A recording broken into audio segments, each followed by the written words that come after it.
Where are we?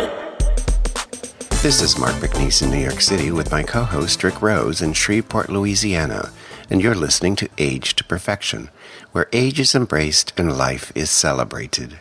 Wow!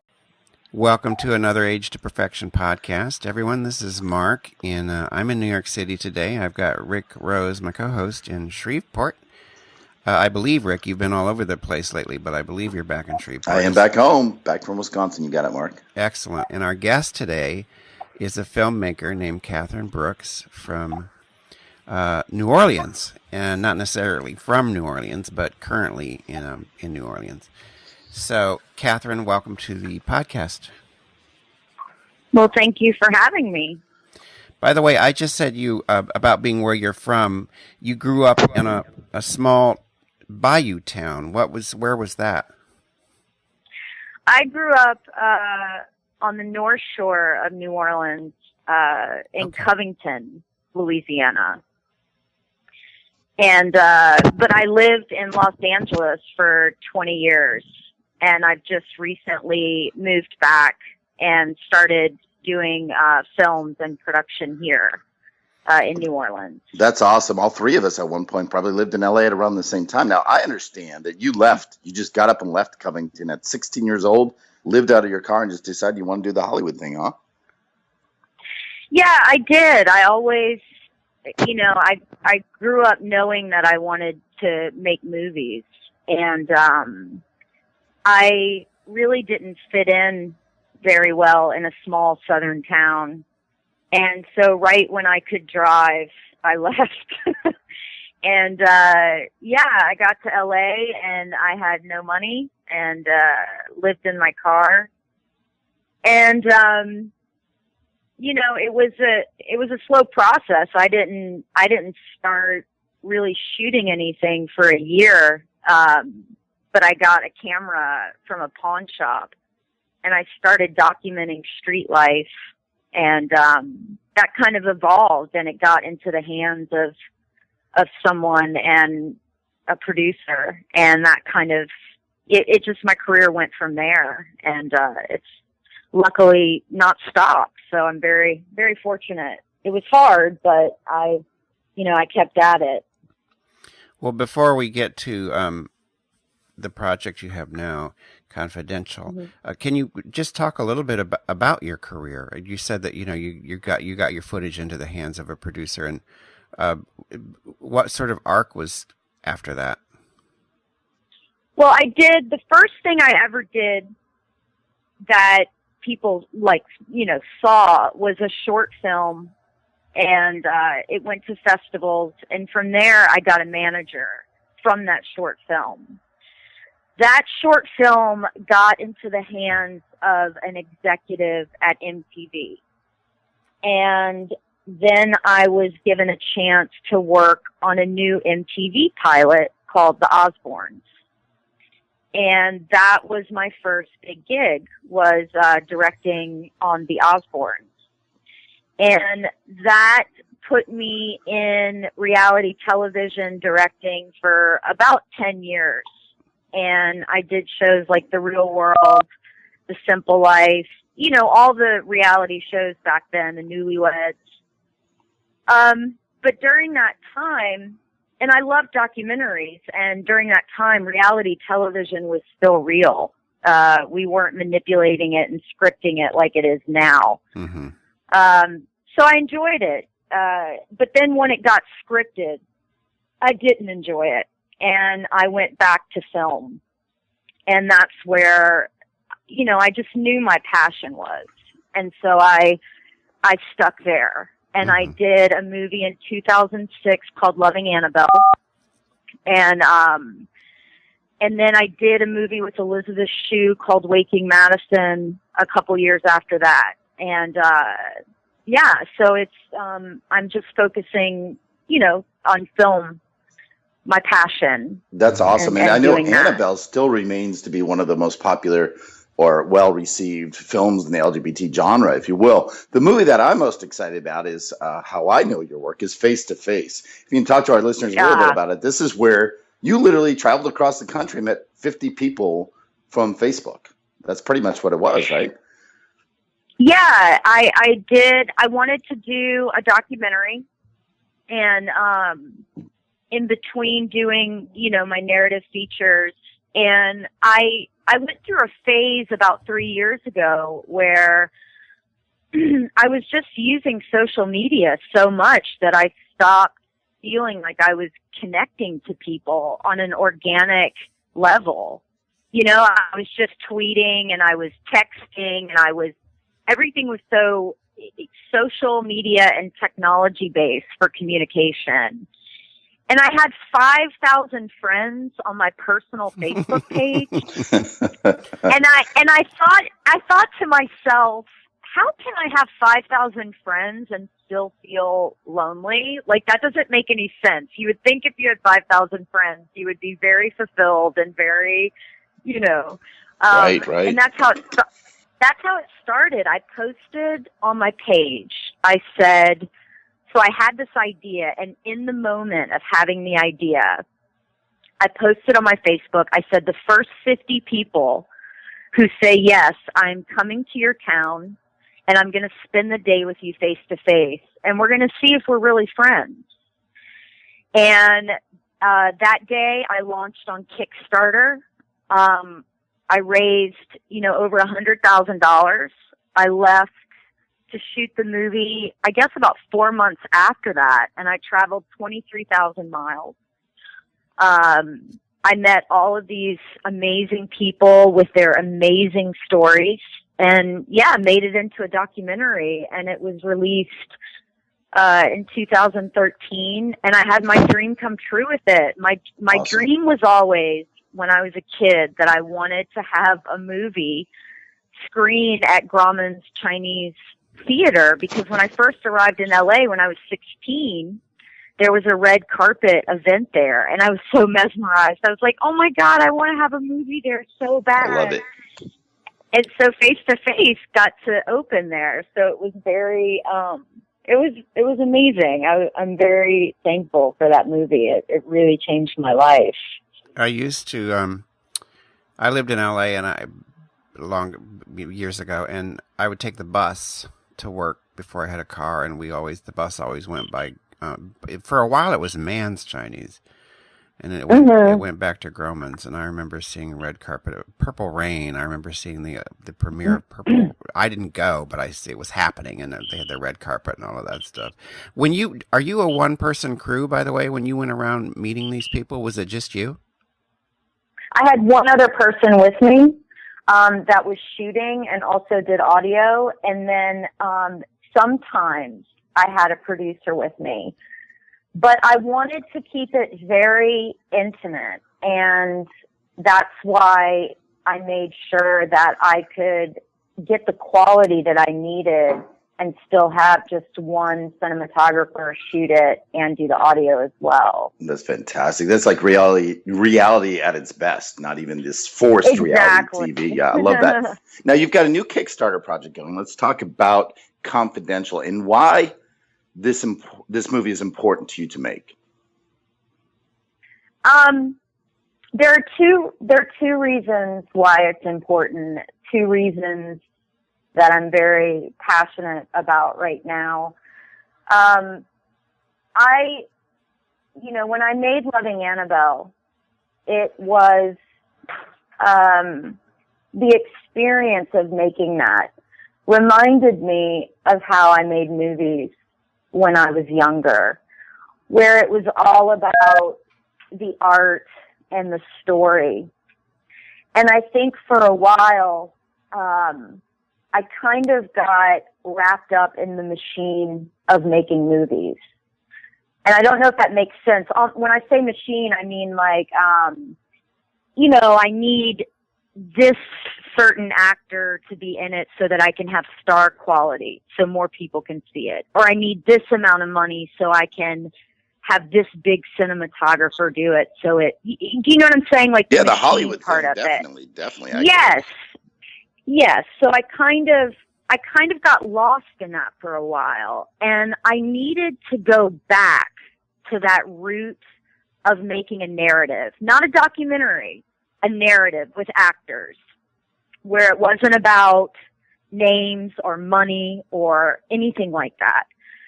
And so that was the first thing that I knew that I needed to do, that I was passionate about. And then I knew that I needed to do a story that I could really sink my teeth into. And two things that I am aggressively passionate about is changing the stigma of how we view mental health. That's one of the things. And the other thing is love. And my belief that love should always be able to overcome all obstacles that it faces if it's true love. So I created a story between a psychiatrist and her female patient. And I was able to tell two very poignant stories of, mental illness and the challenge of being a creative person, and kind of quote unquote artistically crazy.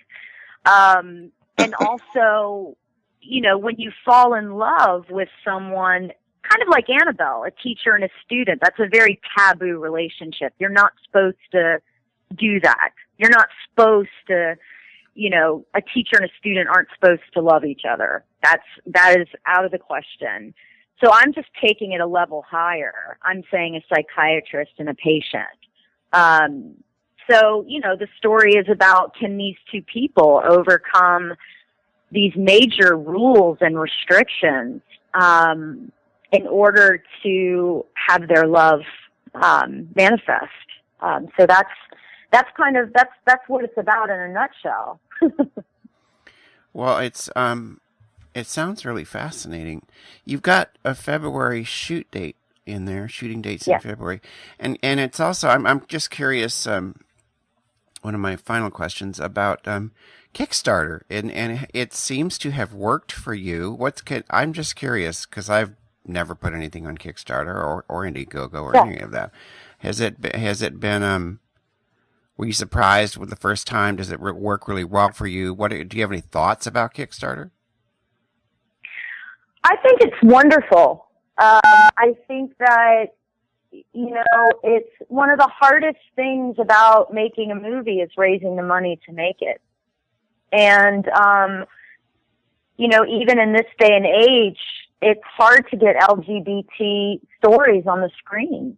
Mm-hmm. I don't know why. It's with the success of so many movies like Brokeback Mountain, and I could go on and on. You would think that it's good LGBT material would easily make it to the screen if it's good and has quality, but it's still a challenge. And Kickstarter is a way that whether it's the mental health industry or the LGBT community, it allows people that are passionate about wanting to see a story to participate in manifesting it.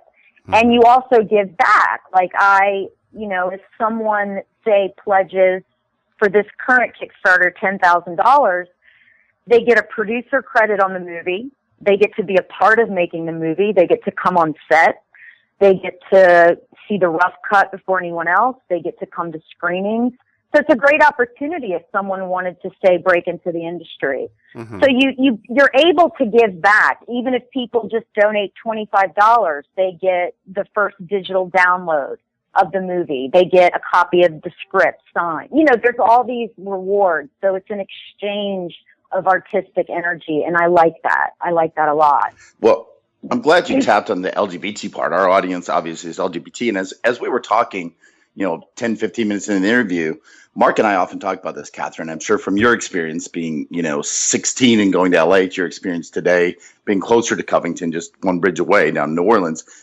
It's interesting because as we've acclimated as a community, back from the days of fighting for who we were or expressing who we were in the 70s, fighting for who we were in the 80s, looking at who we really want to be in the 90s, and then the 2000s being accepted and able to marry the person we love, regardless of sex. And then the whole transition into transgender, and which is the new gay, which was the old lesbian, whatever. It's so complex, but as we're talking, trying to find ourselves, it's like, is there even that audience, or are we now just integrated people? I can talk openly to my 17-year-old nephew about my relationship with my partner, which I wouldn't have even touched for 17 years. You know what I mean? So I'm going to take it and get personal with you. And Eva, our mutual friend, said I could ask you this, but let's talk about looking for love in the lesbian world. I mean, is it a challenge? One that Mark and I don't face. We face a different type of love, but is it tough being a lesbian and finding real love?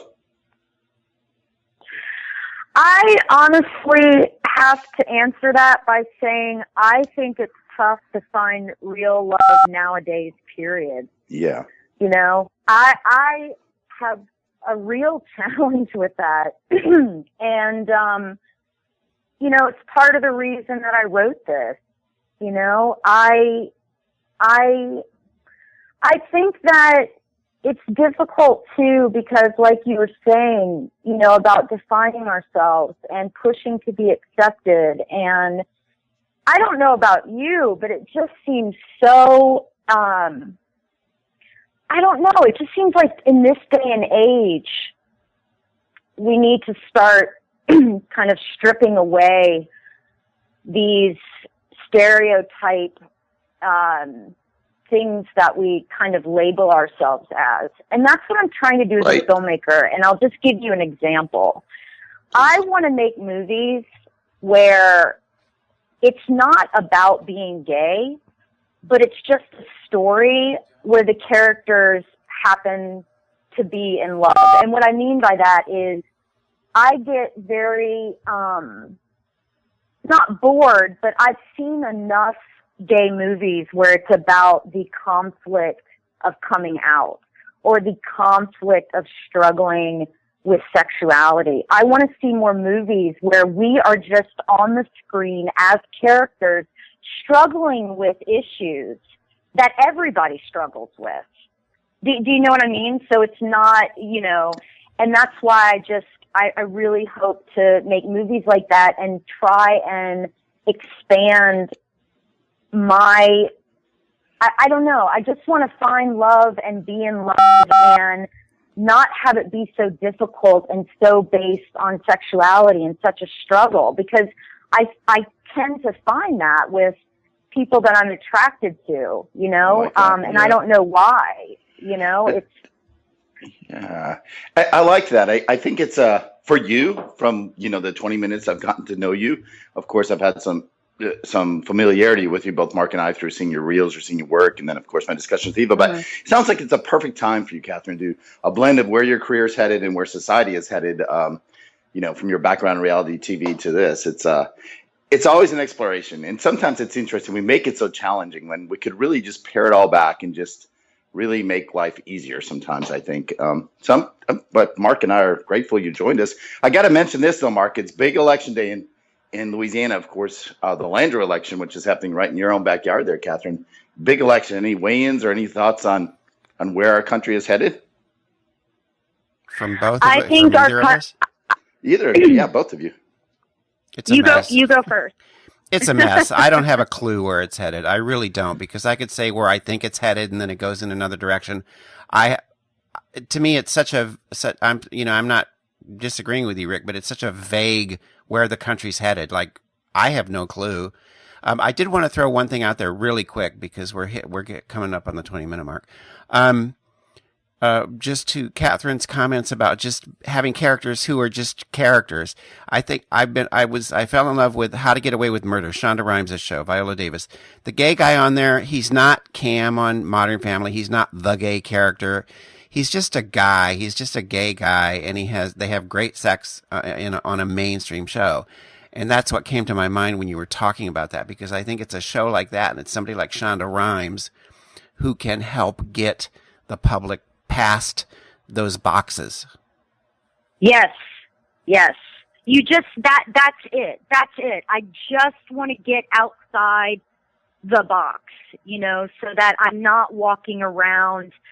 I am passionate about equality. I am passionate about where our country is heading. I am passionate about all these things, but I also am an artist, and I also feel like it's my duty and my responsibility to try to make art that will expand the minds of people that may not understand the lives that we live.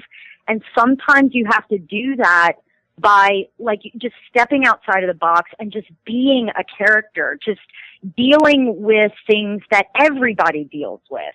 And that makes it relatable, and then more people understand, hey, we're just people too. You know, like a guy told me the other day, I was talking to him, and he's like, well, you people are getting more accepted. And I'm like, what do you mean by you people? You know, I'm like, what is that? I need to understand what that means. Everybody needs to be accepted. We all want to be accepted. You know, it's not just you people. I'm sure you have your own issues that you need to be accepted for. So just concentrate on that, and then you'll know how I feel. And do you have an opinion about where the country's going? If you can visualize that, I can't. Well, I have to, for me and my own well-being, I have to believe and have faith that we are going in a direction that is going to bring more acceptance, unity, and love. I have to believe that, because if I don't, I start to wilt.